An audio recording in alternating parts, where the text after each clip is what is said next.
Bismillahirrahmanirrahim. Assalamualaikum warahmatullahi wabarakatuh. Bismillah, alhamdulillah, wassalatu wassalamu ala rasulillah wa ala alihi wa ashabihi wa mawalah. Amma ba'du. Puji sinarang syukur angin kagungan Allah. Sholawat sinarang salam mugia dicurahkan, dilimpahkan ka junjungan urang sadayana Kanjeng Nabi Muhammad sallallahu alaihi wasallam. Hadirin kaum muslimin rahimakumullah. Alhamdulillah dina danget ayeuna urang sadayana tiasa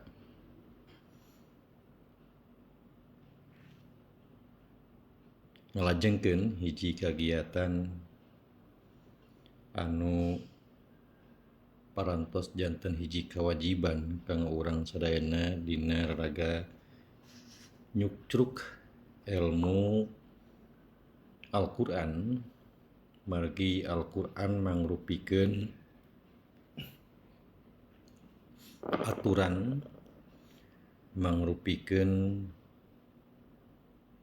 hukum kanggo urang sadayana dina sajeroning urang kumelenang di alam dunya. Daya sanes maksudna kanggo kasalamatan urang sadayana supados tiasa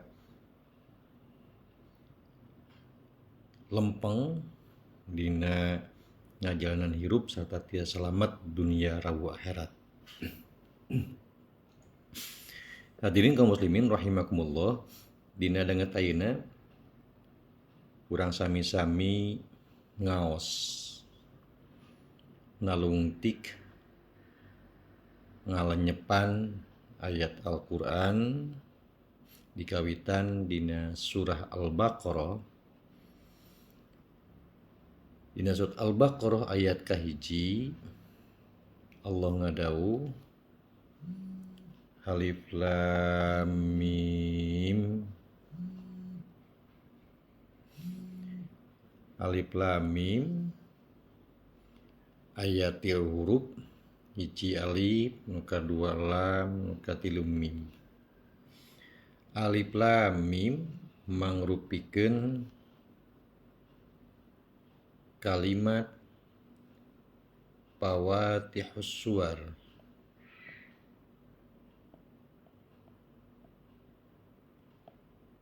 Fawatihus Suwar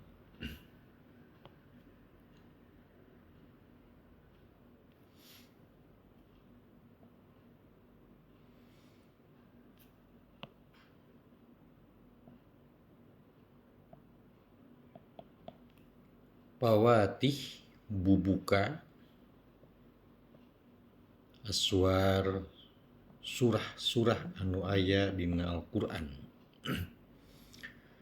Pangbubuka surah dina pangbubuka dina surah-surah anu aya dina Al-Qur'an. Alif Lam Mim oge mangrupikeun kasebatna ayat mutasyabihat.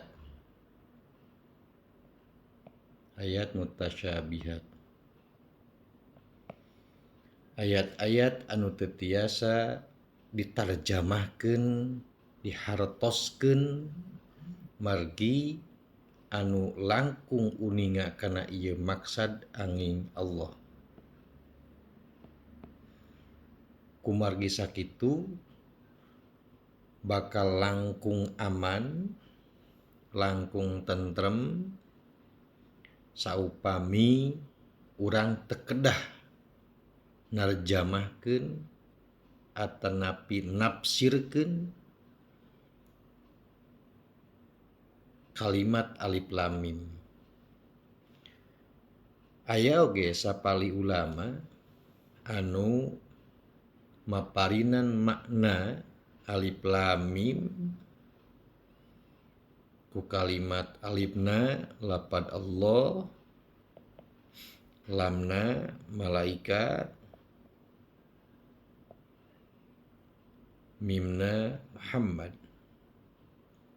ananging kanggo urang sadayana bakal langkung aman saupami masrahkeun makna anu dikandung dina kalimat alif lam mim. Saupami saur sapali ulama saupami bade narjamahkeun bade nafsirkeun kedah gaduh ilmu anu mumpuni kedah gaduh ilmu anu cekap supados telepat dina nafsirkeun kalimat-kalimat ayat Al-Qur'an. Sekali deui kanggo urang mah cekap angin wallahu alam bimuradi. Angin Allah anu ninga karena eta maksad alif lam mim. Ayat nu kadua salajengna dina surat Al-Baqarah Allah nguningakeun Dzalikal kitab la raiba fihi hudan lil muttaqin.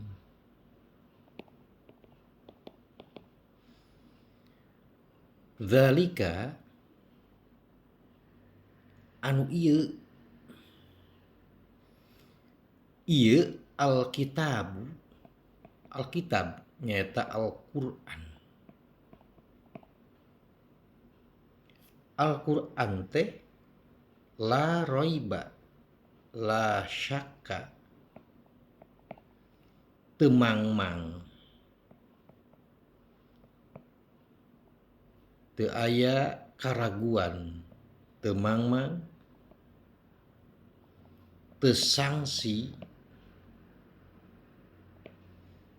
pihi Al-Qur'an di jero-jerona Al-Qur'an teh hudan mangrupikeun pituduh atanapi nur kanggo nyaangan caang cahaya lil muttaqin kanggo jalma-jalma anu takwa. Dzalika nyaeta ieu alkitabu Al-Qur'an teh la raiba teu mangmang teu sangsi pihi di lebet Al-Qur'an teh hudan pituduh cahaya kanggo nyaangan lil muttaqin jalma-jalma anu takwa.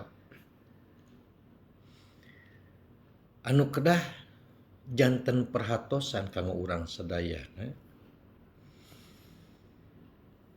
kunaon Al-Qur'an mangrupikeun hudan lil muttaqin.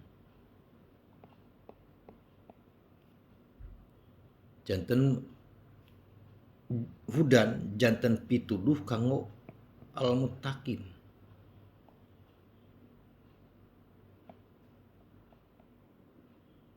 Jalma-jalma anu takwa. Nanti lil mukminin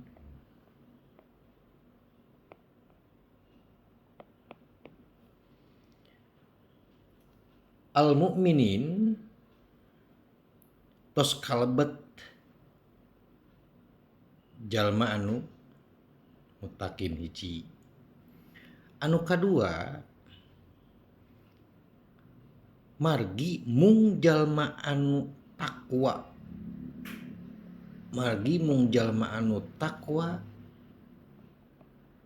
anu teu talangke teu hararese di mana ku Allah diuningakeun, di mana ku Allah diparentahkeun dina lebet Al-Qur'an jalma anu takwa tara talangke estuning satuhu kana sagala rupi parentah Allah tur tetalangke ngantunkeun sagala rupi anu dilarang ku Allah Subhanahu wa taala. Sifatna aktif jalma al-muttaqin. Kumargi sakitu Al-Qur'an bakal nyaangan sifatna bakal nyaangan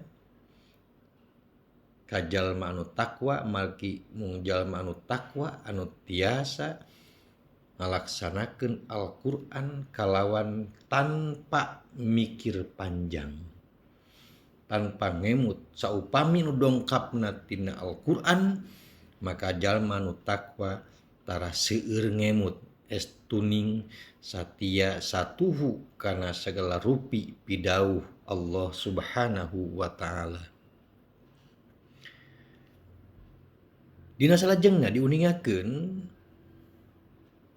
yen sifat jalma anu takwa teh sifat jalma anu takwa alladzina yu'minuna bil ghaib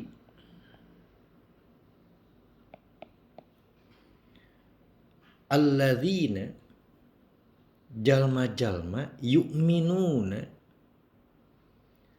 anu yakin bil ghaib kanu gaib. Alladzina jalma-jalma yu'minuna anu yakin percaya bil ghaib kanu gaib Allah malaikat gaib. Contoh Allah, malaikat, al-ghaib. Sanes mung sakadar yakin kana ayana Allah. Ngalereskeun yen ayana Allah ananging jalma anu takwa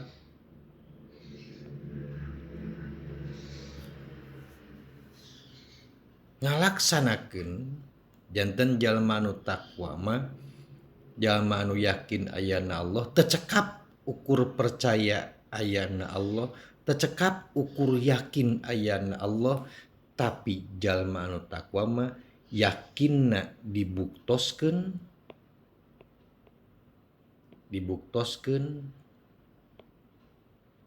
ku ngalaksanakeun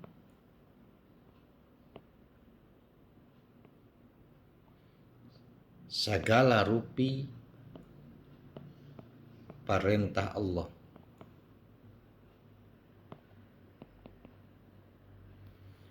Persis seperti dua orang jalma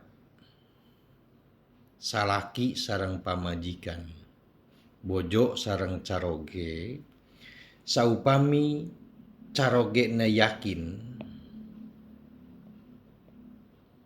yakin yen eta teh bojona, sanes ngan saukur yakin yen eta teh bojona, nanging caroge ngabuktoskeun kayakinana ku ngajalankeun kawajiban kanu janten bojona.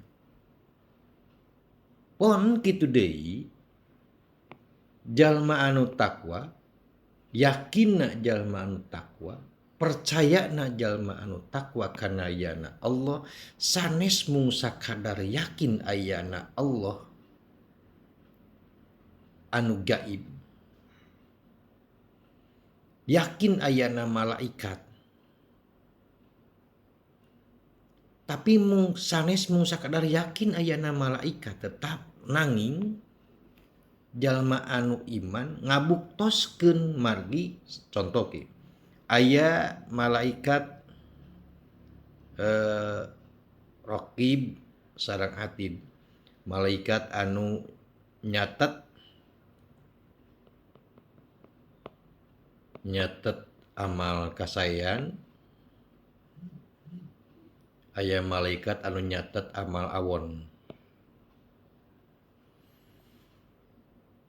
Saupami urang yakin ayana malaikat anu nyatet amal kasayan sareng anu nyatet amal awon, tangtos urang bakal ati-ati dina tingkah laku paripolah ucap lampah margi salawasna urang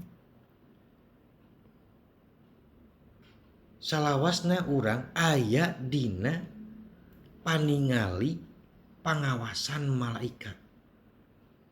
Saupami urang ngalakukeun kahadean dicatat ku malaikat anu nyatet amal kahadean. Saupami urang ngalakukeun amal awon dicatat ku malaikat anu nyatet amal awon.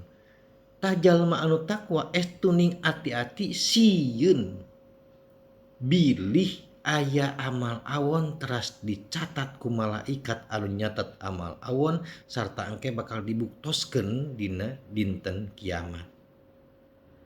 Janten yakinna, imanna, percayana jalma anu takwa mah sades ngan saukur percaya nanging dibuktoskeun ku kalakuanana, dibuktoskeun ku tingkah lakuna, dibuktoskeun ku ucapanana sareng lampahna sangkan lampahna ulah mengpar tina aturan anu digariskeun ku Allah Subhanahu wa taala margi satingkah parepolahna bakal dicatat ku malaikat. Janten keyakinan jalma anu takwa sanes mung sakadar yakin nanging dibuktoskeun kayakinna ku tingkah lakuna, ku ucapanana, ku lampahna sareng paripolahna. Hadirin kaum muslimin rahimakumullah, eta anu kahiji. Janten jalma anu takwa percaya kana ayana nu gaib, tapi sanes mung sakadar percaya na ungkul nanging dibuktoskeun kapercayaan eta ku ucapanana, ku tingkah lakuna dina ngalaksanakeun sagala rupi anu diyakinina, anu diyakinanana. Sapami Allah aya sanes mung saukur yakin ayana Allah nanging ngalaksanakeun sagala rupi nu diparentahkeun ku Allah sareng nebihan sagala rupi anu dilarang ku Allah. Nu salajengna sanes mung saku ukur jalma nu takwa, sanes mung saukur alladzina yu'minuna bil ghaib. Nu kadua wa yuqimunas shalah. Wa yuqimunas shalah, ngadegkeun, nangtungkeun as-sholata salat. Ngadegkeun as-sholata salat. Sanes ngalaksanakeun salat nanging ngadegkeun salat upami ngalaksanakeun salat wa yaf'alunas shalah.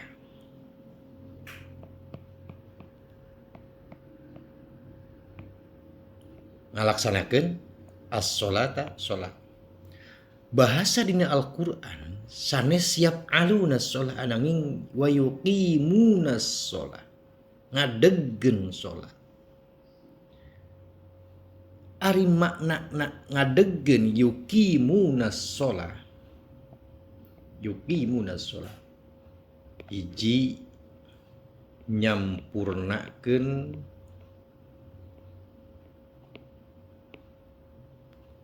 wuduna,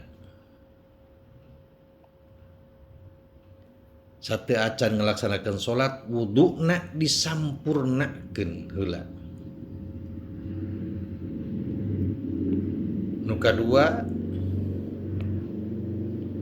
sholatna disampurnakeun, nyampurnakeun sholat.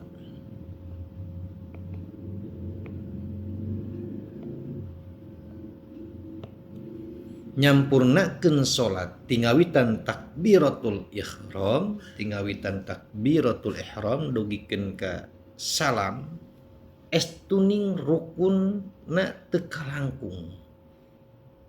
Rukun teu kalangkung. Ulah dugikeun ka sapertos salah sawios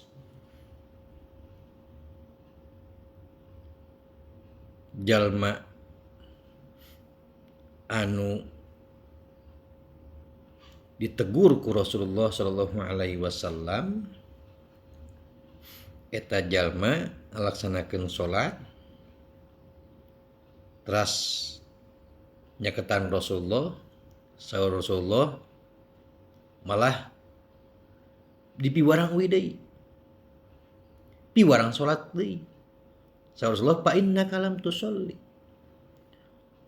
sholli fa innaka lam tusolli. Eta saur Rasulullah eta jalma piwarang salat, sholli fa innaka lam tusolli. Teras salat deui eta jalma. Dua kali nyakatan deui ka Rasulullah, saur Rasulullah sholli fa innaka lam tusolli. Salat deui. Anjeun can salat. Wih deui eta jalma. Teras Rasulullah naros ka eta jalma. Nah teu aya deui salat anu paling hade anu ku anjeun dilakukeun. Saur eta jalma, ya Rasul, teu aya deui salat anu paling hade anu pernah dilaksanakeun ku kuring iwal ti saperti kitu.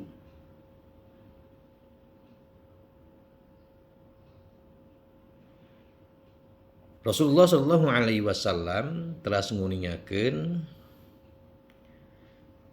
piwarang ruku sampurnakeun rukuna sarta tumanina.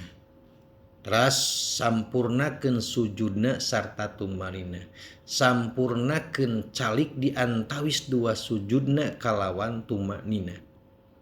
Janten aya rukun anu kakantun ku eta jalma dina ngalaksanakeun sajaroni ngalaksanakeun salatna, rukun tumaninahna kakantun. Janten yuqimuna shalah ngadegkeun salat teh, nyampurnakeun salat, ulah duwikeun salatna gurung gusuh. Upami disebatna teh salat anu gurung gusuh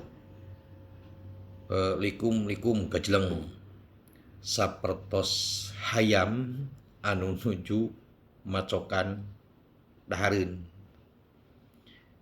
Janten teu kedah gurung gusuh nanging sampurnakeun rukun salatna. Tingawitan rukuna, tingawitan ruku sujud. Janten ulah duwikeun ka ayeuna ruku neme oge urang teh ruku parantos ngaos doa. Tenangkeun heula. Saparantos beres ngaos doa teras urang ngadeg, ulah parantos beres doa langsung ngadeg, tenangkeun heula.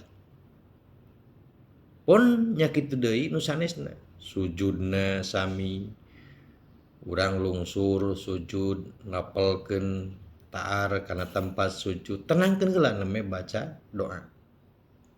Nyampurnakeun salatna. Anu katilu yuqimunas shalah. Salat teh eusina salat teh sadayana oge nuntun ka jalma supados nuntun ka jalma yen eusi salat teh mangrupikeun doa, ari doa teh salayana oge nungtun kana kasayan. Janten salat teh doa sakur-sakur doa teh nungtun kana kasayan. Yukimuna diadegeun ieu kasayan ku jalma sanes mung saukur nalika ngadegeun salat. Nanging jalma anu takwa mah ngadegeun salat teh ngadegeun kasayan teh sanes mung saukur waktu salat. Tapi ngadegeun kasayan di luar salat ge diadegeun di luar salat. Ngadegeun kasayan sajroning salat, ngadegeun kasayan sajroning di luar salat. Mawi saur Allah inna sholata tanha anil fahsya'i wal munkar.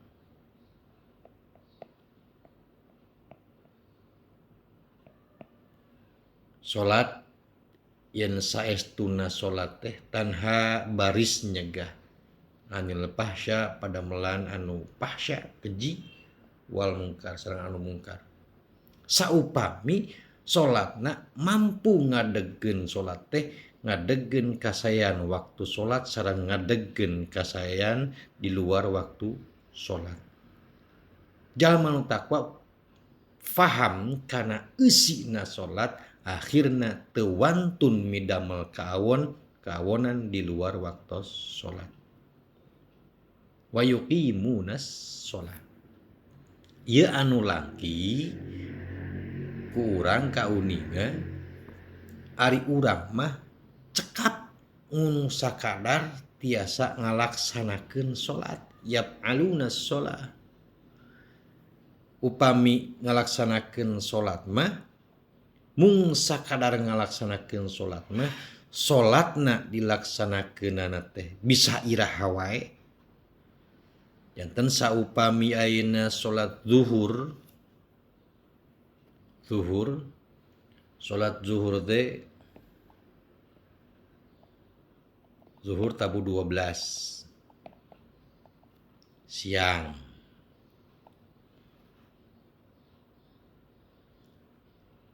Tah upami ngalaksanakeun mung saukur tiasa ngalaksanakeun salat.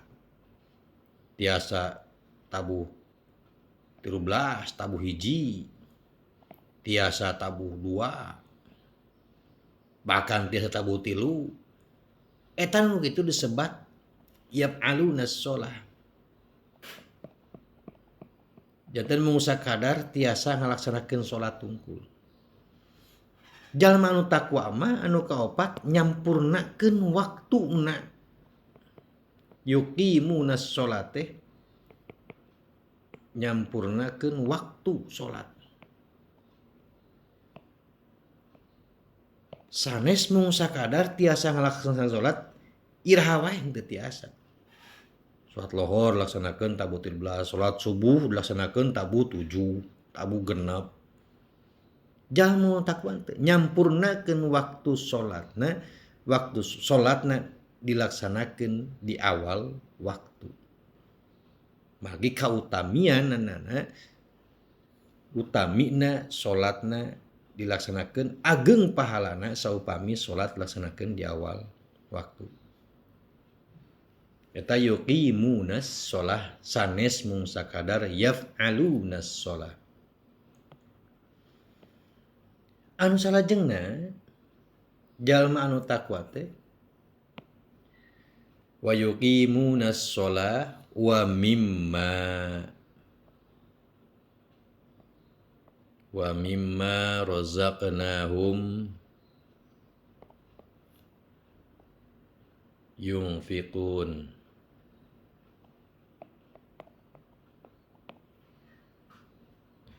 Sareng tina sapalih razaqnahum anu parantos diparinkeun dipaparinkeun, dipasihkeun ka aranjeun sadayana yunfikun maranehna nganapkahkeun tina sapalih rizki anu dipasihkeun ku Allah ka jalma-jalma takwa.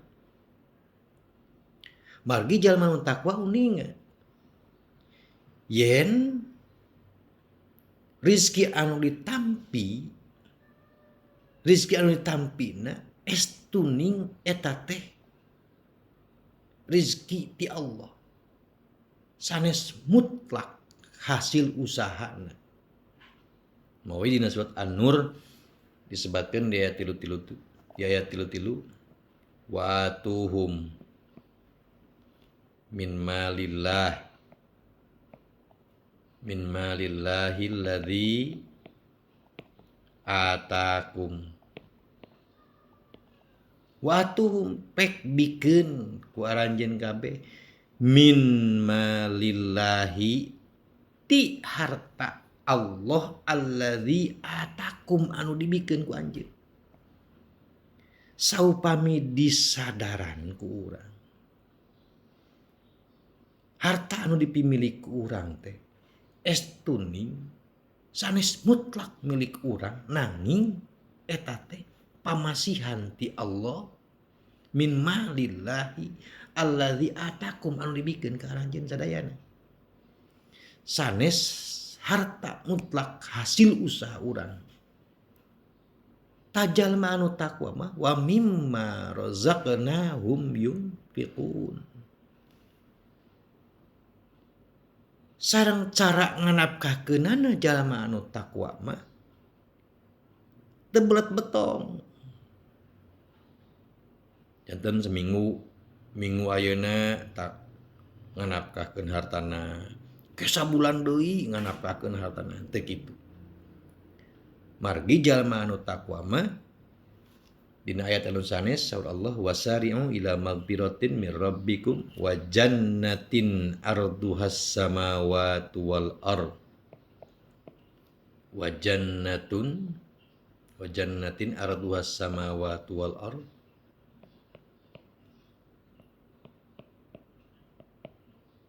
uiddat lil muttaqin. Uiddat lil muttaqin. Surga teh disayogikeun surga teh arduha eta luasna surga saluas langit wal arsal saluas bumi.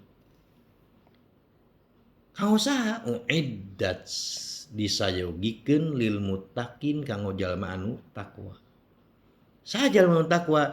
Alladzina yunfiquna fis-sarra'i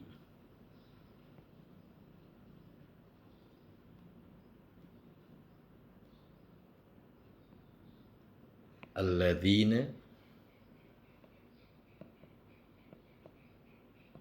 yunfiquna fis-sarra'i wa dharra.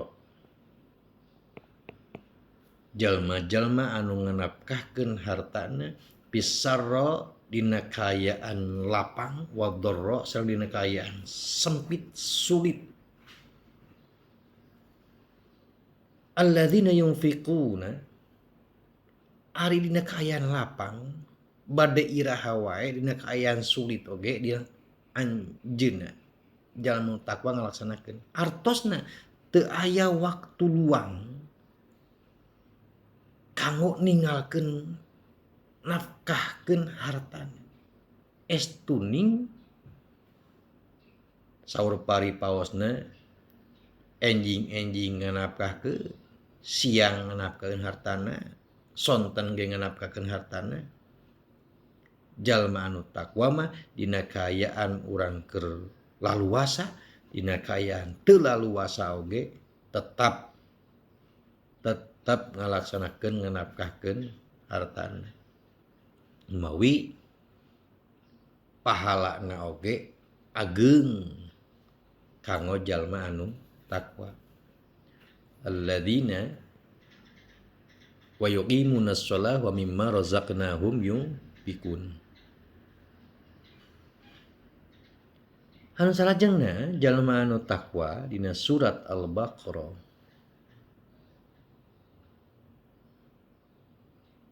sanes mung sakadar alladzina yu'minuna bil ghaibi wa yuqimunas shalah wa mimma razaqnahum yunfikun. Walladzina yu'minuna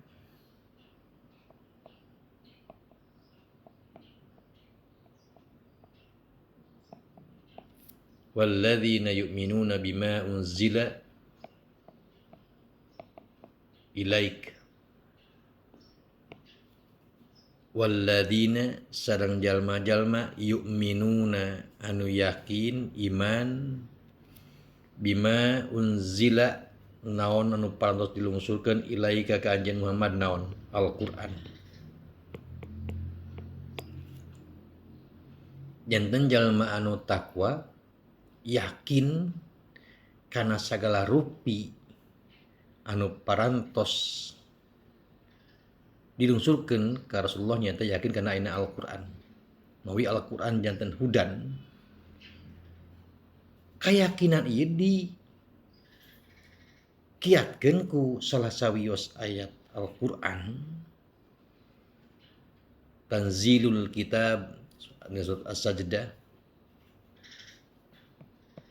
Tanzilul kitab la raiba fi mir rabbil alamin.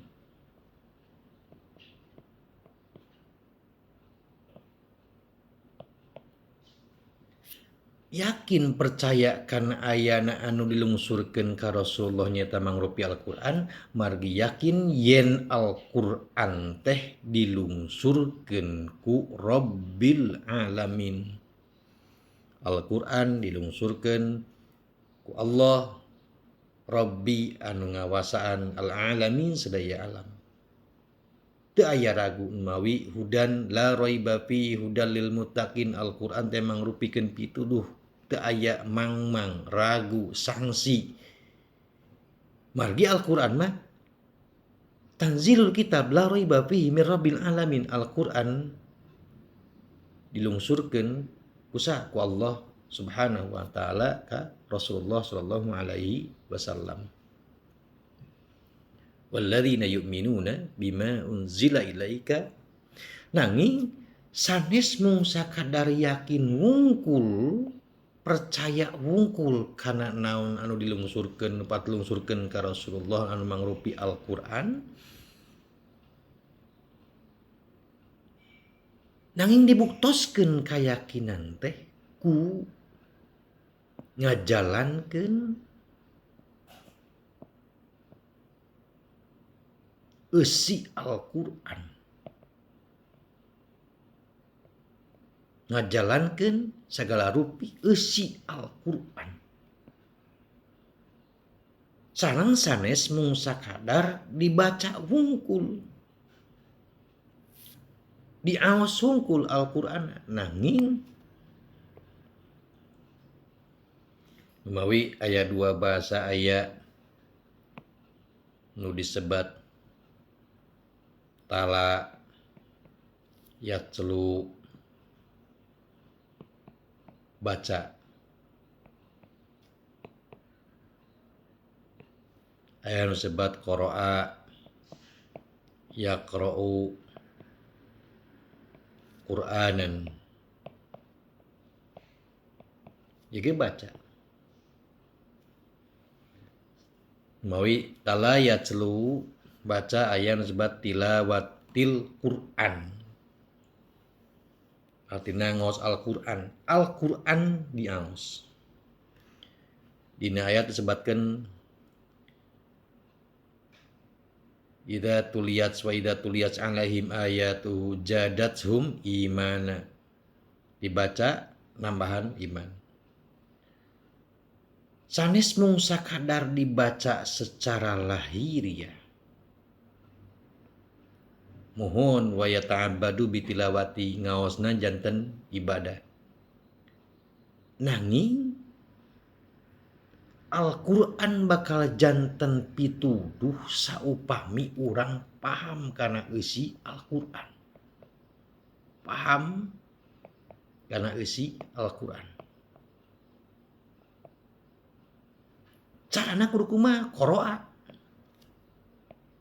Diaosna sanes mung sakadar diaos secara lahiriah nanging urang gali, urang lenyepan talungtik eusi Al-Quran supados Al-Quran leres-leres janten pituduh, leres-leres janten nyaangan kanggo hirupna di dunia supados teu titalagdog, teu titajong, teu mengpar tina aturan eusi Al-Quran. Seueur jalmi anu tiasa ngaos Al-Quran wungkul nanging masih kene ditotolonyong, masih kene mengpar, masih kene titajong margi teu apaleun kana eusi anu dibaca dina Al-Quran. Terang Al-Quran teh dongkapna ti Allah, terang Al-Quran teh dilungsurkeun ka Rasulullah sallallahu alaihi wasallam, terang Al-Quran teh mangrupikeun hukum sareng aturan anu dipaparinkeun ku Allah ka Rasul tur kanggo umat Rasul, nanging teu tiasa nglaksanakeun margi teu dilenyepan, teu ditalungtik eusi Al-Qur'anna, teu diaos eusi Al-Qur'an lebetna, teu ditalungtik, teu dibaca lebetna, teu ditalungtik,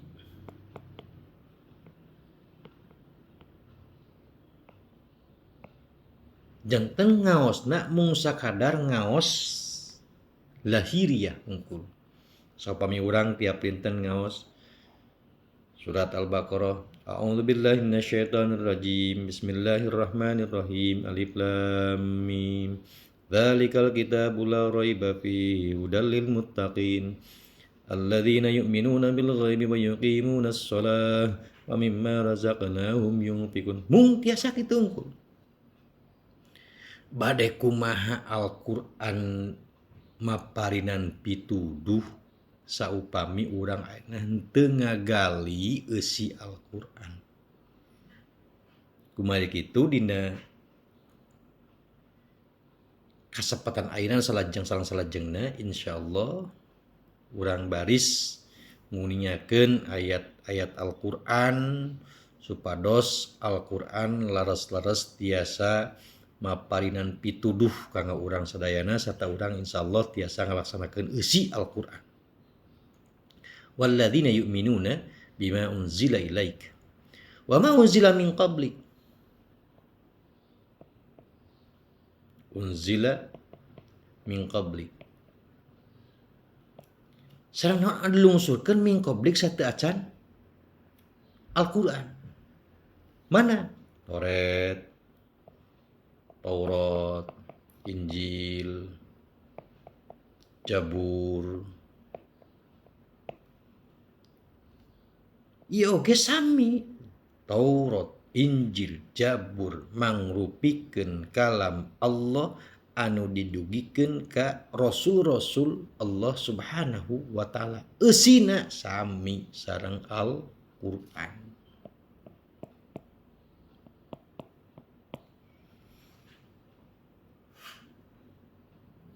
Hadirin kaum muslimin rahimakumullah. Anu salajengna sanes mung sakadar alladzina yu'minuna bil ghaibi wa yuqimunas shalah wa mimma razaqnahum yunfiqun walladzina yu'minuna bima unzila ilaika wa ma unzila min qablik wa bil akhirati hum yuqinun. Wa bil akhirati hum yuqinun. Wabil akhirati sareng kana ayana poe akhirat teh jalma nu taqwa mah hum marana yuqinun ngarasa yakin yen ayana poe akhirat. Sakali deui kayakinan dina ayana poe akhirat sanes mung sakadar yakin hungkul dina hate nanging kayakinan teh dibuktoskeun ku kalakuan sari dintenna. Janten yakin teu cekap yakin nanging kedah dibuktoskeun.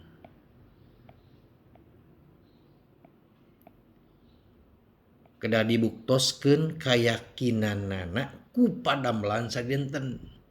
Margi seueur jalmi anu yakin kana ayana poe akhirat nanging tetep kalakuanana henteu ngadukung kalakuanana henteu sapertos jalma anu yakin kana ayana poe akhirat. Saupami yakin kana ayana poe akhirat maka pribados yakin moal aya jalma anu sering ngalakukeun padamelan dosa. Moal aya jalma anu ngalakukeun maksiat. Naon margina? Margi sagala rupi tingkah lakuna engke baris dipertanggungjawabkeun dina poe akhirat. Tah upami jalma anu yakin kana ayana akhirat insyaallah. Contoh, mangkana yu'minu billahi wal yaumil akhir falyakul khairan aw liyasmut. Saupami yakin ayana kana poe akhirat falyakul khairan. Ucapanana ucapan anu sae. Saupami teu tiasa ngucapkeun nu sae aw liyasmut. Cali ulah nyarios. Yakin kana ayana poe akhirat anu dikawitan di mana? Dikawitanana kana poe ayana poe akhirat teh hiji urang baris maot. Urang baris maot. Kana maot ieu urang yakin yen kullu nafsin dha'iqatul maut.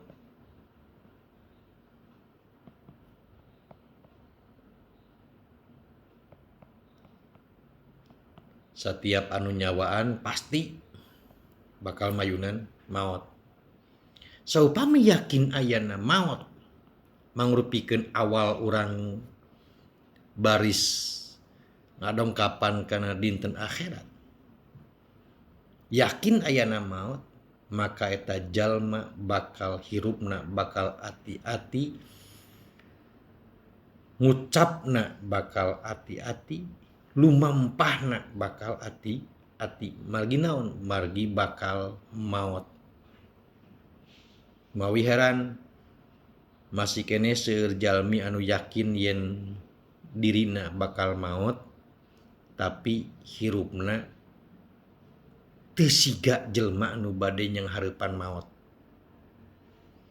Padahal saupami yakin ayana maot maka sagala rupi tingkah lakuna ucapna pasti bakal siga jelema anu baris nyanghareupan maot bakal hati-hati. Satos maot teras urang dongkap ke alam kubur. Sareng maot oge ketang teu gampil. Maot oge teu gampil. Mayunan maot aya anu lembut dicabut ku Allah, aya anu kasar dicabut ku Allah. Gumantung kana sagala rupi amalna. Nu kadua satos maot urang lebet kana alam kubur. Yakin ayana alam kubur proses anu baris urang kaalaman dina mayunan poe akhirat. Di alam kubur oge teu gampil. Aya anu dicalikeun kalawan aman, tenang. Jadi aya anu nikmat di alam kubur. Aya oge anu disiksa. upami yakin ayana alam kubur mangrupikeun proses urang kanggo mayunan kana poe akhirat. Sekali deui sanes mung saukur yakin ayana alam kubur nanging tingkah laku sareng paripolahna sarta ucapna saperti jalma anu bade mayunan ka alam kubur. Tingkah laku ucapna insyaallah tangtos bakal hati-hati. Anu katilu saparantos di alam kubur teras urang digugahkeun ayana yaumul ba'ats. Diugahkeun dina alam kubur. Diugahkeun di alam kubur teras urang dikempelkeun di nu kaopat di padang mahsyar. Dikempelkeun di padang mahsyar. Dikempelkeun di padang mahsyar oge teu gampil. Anu aya anu dosana seueur tos karaos siksaana di padang mahsyar. Aya anu dosana sakedik kumaha padamelanana.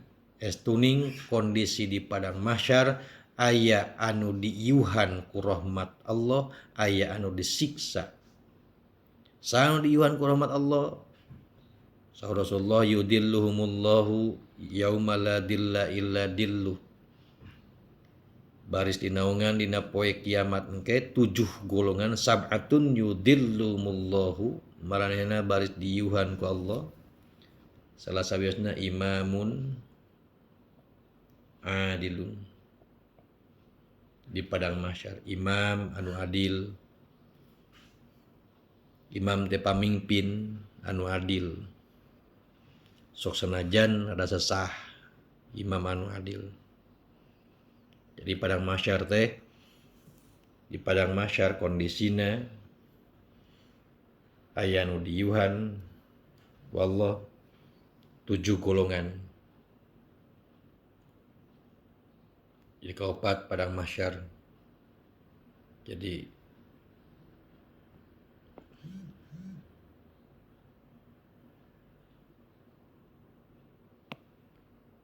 kaopat padang mahsyar.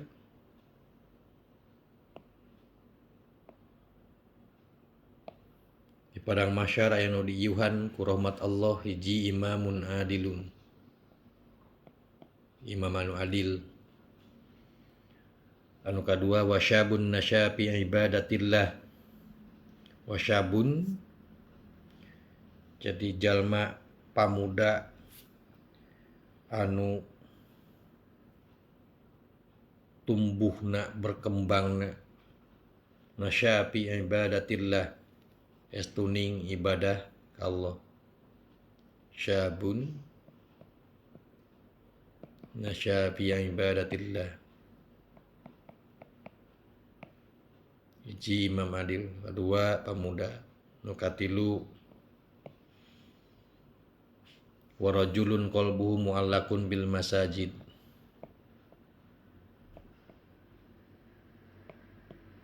Mu'allaqun bil masajid.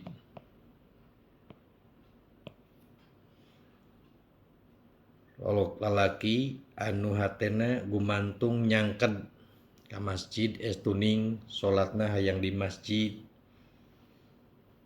Toyongeun salat di luar, toyongeun salat di bumi, estuning hayang di masjid sareng berjamaah.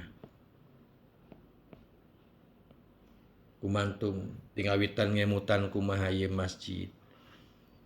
Teras bebersih masjid. Teras salat ibadah oge di masjid.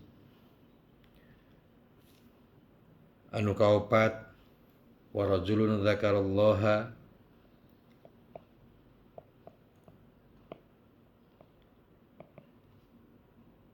khalian fafadat ainahu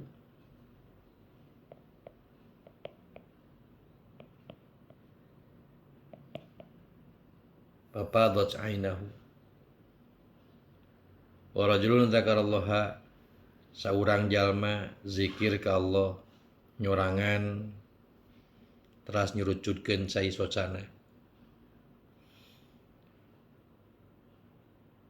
Nu kalima da'at su imra'atun dzata mansabin wa jamalin faqala inni akhafullah. Wa rajulun da'at su imra'atun anu digeruan ku saurang awewe kanggo ngalaksanakeun kabutuhan seksualna saurang lalaki nyarios. Pakola diajakan ku awe, pakola eta lalaki nyarios, pakola inni akhafullah, sieun ku Allah. Janten dina sajeroning dipiwarang ku saurang istri kanggo nyumponan kabutuhan seksualna eta lalaki nyarios. Pakola inni akhafullah, sieun ku Allah.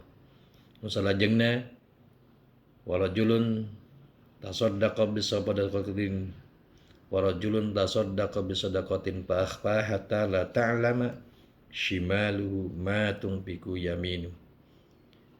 Nu salajengna lalaki atawa bisa urang jalma anu nganyodaqokeun hartana teu apaleun sasaha, bujang-bujang istrina leungeun kencana ge teu apaleun. Hadirin kaum muslimin rahimakumullah, saparantos ayana di padang mahsyar teras amal urang ditimbang ayana mizan, yaumul mizan, sagala rupi tingkah laku paripola sareng ucap ditimbang sae sareng awonna gumantung kana amal urang. Mauizat Allah, fa amma man sakulat mawazinuhu fa huwa fi 'ishatir radiyah. Fa amma man sakulat mawazinuhu fa huwa fi 'ishatir radiyah. Saupami timbangan amalna berat, fa huwa fi 'ishatir radiyah, eta jalma aya dina kaayaan puas, aya dina ridho Allah Subhanahu wa taala. Samulihna fa amma man khaffat mawazinuhu, upami ringan amal timbangan amal saena, fa ummuhu hawiyah, eta jelma baris diancurupkeun, dialungkeun kana neraka hawiyah. Saparantos mizan urang baris yakin ayana siratal mustaqim, as-sirat, sirat naha ieu jambatan Allah teh, sirat Allah teh urang biasa selamat atanapi henteuna gumantung kana sagala rupi tingkah laku paripola urang. Saparantos sirat bade ka mana urang lebet, bade ka surga atanapi neraka, aya dua pilihan. Engke urang baris ngalaman nah bade ka surga, nah bade ka neraka. Kumaha cita-cita urang? Saupami urang ngagaduan cita-cita, insyaallah cita yang ka surga, insyaallah sajeroning lumampa urang di jeroning di dunya, lumampa di dalam dunya urang baris merhatoskeun sarta urang baris yakin kana ayana poe akhirat.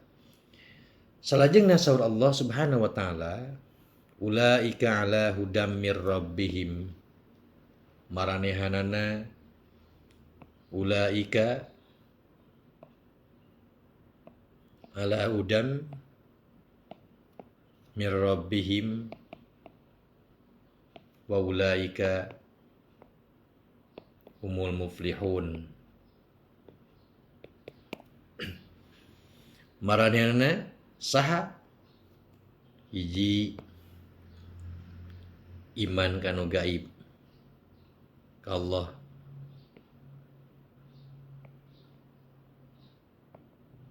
Ji iman ka Allah. 2 ngadegkeun salat. 3 nganapkahkeun hartana.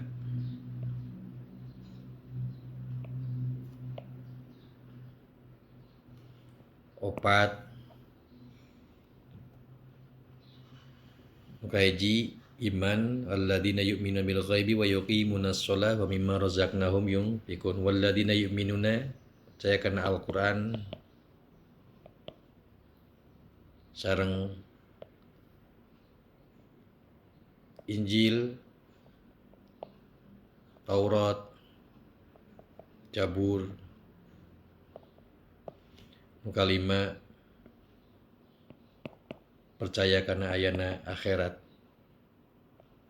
Sakali deui ieu sadayana sanes ngusaukur percaya yakin nanging dibuktoskeun ku padamelan amal-amal kanggo ngadukung urang tiasa lebet kana rahmatna Allah. Mawi eta jelema anu 5 golongan ulaika ala hudan aya dina pituduh panyaang mir rabbihim ti Allah wa ulaika humul muflihun sareng maranehana kalebet jalma anu untung di dunia, untung di akhirat, salamat di dunia, salamat di akhirat. Hadirin kaum muslimin rahimakumullah, pamugi naon anu parantos dijelaskeun tadi tiasa maparin wejangan kang urang sadayana supados urang tiasa salamat di dunia, salamat di akhirat sarta tiasa aya dina rahmat Allah Subhanahu wa taala. Hapunten anu kasuhun, hasbunallahu ni'mal wakil. Wassalamualaikum warahmatullahi wabarakatuh.